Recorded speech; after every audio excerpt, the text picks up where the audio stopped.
श्री गुरुवे नमः। जय जय श्री राधे। वृंदावन सो वन नहीं, नंद गाँव सो गाँव। वंशी वट सो वट नहीं, कृष्ण नाम सो नाम। नंदगांव श्री नंद बाबा एवं उनके पूर्वजों की निवास स्थली रही है। किन्हीं कारणवश वे बाद में गोकुल महावन जाकर बस गए। जिस समय श्री कृष्ण भगवान का प्रादुर्भाव हुआ उस समय नंद बाबा गोकुल में ही रहते थे।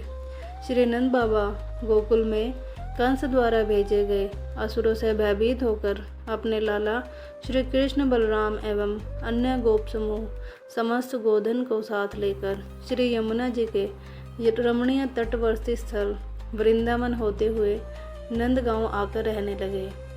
श्रीमद् भागवत के अनुसार ब्रज प्रमुखतः दो भागों में विभाजित है। बृहदवन के अंतर्गत आते हैं महावन, मधुवन, तालवन, भद्रवन, कुमुदवन आदि। दूसरा वृंदावन जिसके अंतर्गत आते हैं गोवर्धन, बरसाना, नंदगांव आदि। अतः नंदगांव भी वृंदावन के अंतर्गत आता है। यहाँ की रमणीय स्थलियाँ, सघन वृक्षावली, मनोरम कुंड तथा गोचर भूमि सभी के मन को सहज लुभाती हैं। श्री महादेव जी ने माता यशोदा से प्रार्थना की, हे ब्रजरानी, वृंदावन में मैं पर्वत रूप में विराजमान हूँ। आप जब गोकुल छोड़कर वृंदावन आए तो आप नंद बाबा तथा श्री कृष्ण बलराम के साथ मेरी पीठ पर आकर निवास करें। श्री शिव विग्रह स्वरूप पर्वत पर श्री नंद महाराज अपने भाइयों उपनंद, प्रतिनंद, अभिनंद और सुनंद के साथ आकर यहाँ निवास करने लगे थे। यही स्थान ब्रिज में आज नंदगांव के नाम से प्रसिद्ध है। श्री कृष्ण जी ने यहाँ अपनी अनेक बाल लीलाएं संपन्न की हैं। ब्रज 84 कोस में 4 धाम निज धाम, वृंदावन और मधुपुरी, बरसाना, नंदगांव। नंदगांव के दर्शनीय स्थल नंद भवन, यह नंदगांव का प्रमुख मंदिर है। यह नंदीश्वर पर्वत पर स्थित है। इसमें नंद बाबा, माँ यशोदा, रोहिणी मैया एवं श्री कृष्ण बलदेव के साथ विराजमान है। यहाँ सबके अलग अलग शयन कक्ष हैं। यहीं पर श्री कृष्ण बलराम ने अपने बाल एवं किशोर अवस्था तक की बहुत सी लीलाएं की हैं। नंद कुंड, नंद भवन से थोड़ी दूर दक्षिण में नंद कुंड है। नंद बाबा प्रातःकाल यहाँ स्नान, संध्या वंदन आदि करते थे। कभी कभी कृष्ण और बलराम को अपने कंधों पर बिठाकर लाते और उन्हें भी यहाँ स्नान कराते थे। कुंड के तट पर स्थित मंदिर में नंद बाबा की गोद में बैठे हुए श्री कृष्ण एवं बलराम जी के मनोहर दर्शन हैं। नंद बैठक, ब्रजेश्वर महाराज नंद बाबा ने यहाँ अपने सभी परिजनों, वृद्ध गोपों तथा पुरोहितों आदि के साथ समय समय पर बैठकर श्री कृष्ण बलराम के कल्याण के लिए परामर्श किया करते थे। यशोदा कुंड, मैया यशोदा प्रतिदिन यहाँ स्नान करने आती थी। मैया यशोदा के साथ कभी कभी कृष्ण बलराम भी स्नान करने आ जाते थे और उन दोनों की जल क्रीड़ाएं देखकर यशोदा मैया बहुत प्रसन्न होती थी। कुंड के तट पर नरसिंह जी का मंदिर है। वह नित्य नरसिंह देव से लाला कन्हैया के कुशल मंगल की प्रार्थना करती थी। इसी के पास ही एक प्राचीन गुफा है जिसमें अनेक संत महात्माओं ने तप किया है और ठाकुर जी की दिव्य लीलाओं के दर्शन किए हैं। हाउ बिलाऊ, यशोदा कुंड के पश्चिम तट पर सखाओं के साथ कृष्ण जी की बाल लीलाओं का यह स्थान है। यहाँ श्री कृष्ण बलराम सखाओं के साथ खेला करते थे और खेलने में इतने तन्मय हो जाते थे कि उन्हें भोजन करने का भी स्मरण नहीं रहता था।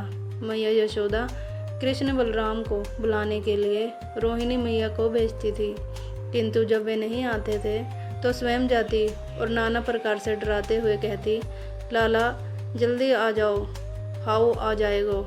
तो कन्हैया डर कर मैया की गोद में आ जाया करते थे। चरण पहाड़ी, नंदगांव के पश्चिम में चरण पहाड़ी स्थित है। श्री कृष्ण ने यहाँ लाखों गायों को एकत्रित करने के लिए गोचारण के समय इस पहाड़ी पर वंशी वादन किया था। श्री कृष्ण जी की मधुर वंशी को सुनकर यह पहाड़ी पिघल गई तथा कृष्ण के चरण चिन्ह यहाँ पर बन गए। वृंदा देवी चरण पहाड़ी से थोड़ी ही दूर वृंदा देवी का मंदिर है। श्री कृष्ण की प्रकट लीला के समय वृंदा देवी यहाँ निवास किया करती थी। यहीं से वे संकेत आदि कुंजों में श्री राधा कृष्ण का मिलन कराती थी। यहाँ वृंदा देवी कुंड भी है। वृंदा देवी ही श्री राधा कृष्ण की लीलाओं की अधिष्ठात्री देवी हैं। वृंदा देवी की कृपा से ही श्री राधा कृष्ण की लीलाओं में प्रवेश लिया जा सकता है।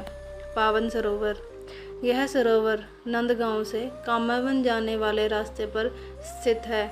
इस सरोवर का निर्माण विशाखा सखी के पिता पावन गोप ने किया था, इसीलिए इसका नाम पावन सरोवर है।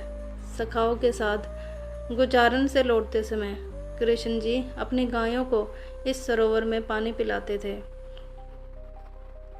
धोमनी कुंड पावन सरोवर के पास ही यह कुंड स्थित है। इस कुंड में दूध दही के बर्तन धोए जाते थे, इसीलिए इसका नाम धोवनी कुंड पड़ गया। मुक्ता मोती कुंड जब वृषभानु जी राधा जी की सगाई श्री कृष्ण जी के साथ करने नंदगांव पहुँचे तो साथ में विविध प्रकार के वस्त्र, अलंकार, आभूषण, रत्न, मोती आदि अपने साथ लाए थे। इन सब को देखकर नंद बाबा एवं मैया यशोदा चिंतित हुई और सोचने लगी कि इसके बदले हम बरसाना क्या भेजें। हमारे पास तो इतने रत्न नहीं हैं। श्री कृष्ण जी ने मैया यशोदा की चिंता को दूर करने के लिए यहीं पर रत्नों की खेती की और यहाँ नाना प्रकार के रत्न उग आए थे।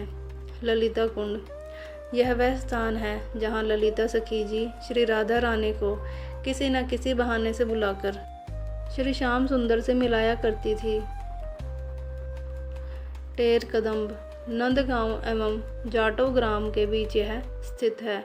जब श्री कृष्ण जी गोचारण करने जाते थे तो कदम वृक्ष के ऊपर बैठकर मधुर वंशी बजाकर अपने गायों को टेरते थे। टेरने का मतलब होता है पुकारना अथवा बुलाना। सभी गायें कन्हैया की वंशी सुनकर यहाँ एकत्र हो जाती थी, अतः यह स्थान टेर कदम कहलाता है। आज भी गोपाष्टमी के दिन नंदगांव के गोस्वामी परंपरागत इस उत्सव को मनाते चले आ रहे हैं। आशेश्वर महादेव यहाँ आशेश्वर महादेव का मंदिर है। जब भी आप नंदगांव आएं तो इन पवित्र स्थलों के दर्शन अवश्य करें। जय जय श्री राधे।